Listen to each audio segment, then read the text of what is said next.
வணக்கம் சொந்தங்களே. எப்பயுமே ஹாய்மா ஹாய்ப்பா என்ன பண்ணிட்டு இருக்கிறீங்கன்றத சொல்கிறத விட இன்றைக்கி வித்தியாசமாக சொல்லணும். வணக்கம் சொந்தங்களே, வாங்க இன்றைக்கி அம்மா வீட்டில் என்ன சாப்பாடுன்னு பார்க்கலாம். நைட்டு என்ன நீங்கள் டிஃபனா சாப்பாடா? இல்லை எல்லாருமே மெயினாக இன்றைக்கெல்லாம் வந்து மட்டன் சிக்கன் ஃபிஷ் எல்லாமே எடுத்துருப்பீங்க. எல்லாம் நைட்டில் மேக்ஸிமம் எல்லாம் டிஃபன் தான் சாப்பிடுவீங்க. ஒரு சிலர் வயசானவங்க எல்லாம் சாப்பாடு தான் சாப்பிடுவாங்க. இன்றைக்கி என்ன அம்மா வீட்டில் இருக்குன்னு பார்க்கலாம் வாங்க. பாருங்கள், சாப்பாடு ரெடியாக வச்சுட்டு மதியானம் அப்பா சாப்பாடே சாப்பிடல. ஆக்கிட்ட சாப்பாடில் நான் தான் சாப்பிட்டேன், மீதி அப்படியே தான் நீங்களே சாப்பிடுங்கன்னு சொல்லி வச்சுட்டேன். பாருங்கள், சாப்பாடு ரெடியாக இருக்குது. அதை அப்படியே மூடி வச்சுருவோம். மதியானம் வச்ச ரசம், மிளகு ரசம் சூப்பராக இருந்துச்சு. ரசம் நானும் ஊற்றி சாப்பிட்டேன், அருமையான ரசம்.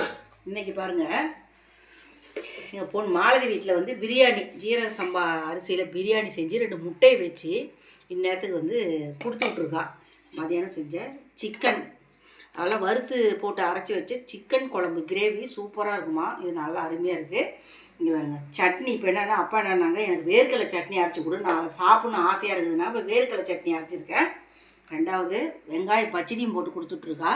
மருமக வந்து மீன் வறுத்து மதியானமாக அவ்வளோ மீன் கொடுத்தா. அவங்க வந்து இந்த மீன், அதை திருக்க மீன் வாங்கி குழம்பு வைக்க சொன்னாங்கன்னா அதை வச்சேன். எதை தாங்க சாப்பிட்றது? நம்ம பிள்ளைங்களோட அன்பு சரியான அன்பாக இருக்குது. பாருங்கள், சப்பாத்தி சுட்டு கொடுத்துட்ருக்காங்க மருமக வீட்டில். மருமக சப்பாத்தி, மீன் குழம்பு, மீன் வறுவல் அவங்க கொடுத்துட்டாங்க. மக வீட்டில் பிரியாணி, சிக்கன் குழம்பு, வெங்காய பச்சடி எல்லாம் கொடுத்து விட்ருக்காங்க. இதை விட நமக்கு அந்த சந்தோஷம் எதுங்க வேணும் சொல்லுங்கள் பார்க்கலாம். சாப்பிட்றதுக்கு வயிறு இல்லை, சாப்பிட முடியல, மனசில் சந்தோஷம் நிறையா இருக்குது. இதுதாங்க. இதே மாதிரி யார் யார் வீட்டில் பிள்ளைங்களாம் அப்பா அம்மாவுக்கு செய்கிறாங்கன்றத கமெண்டில் சொல்லுங்கள். வாங்க இன்றைக்கி எல்லோரும் சாப்பிட்லாம்.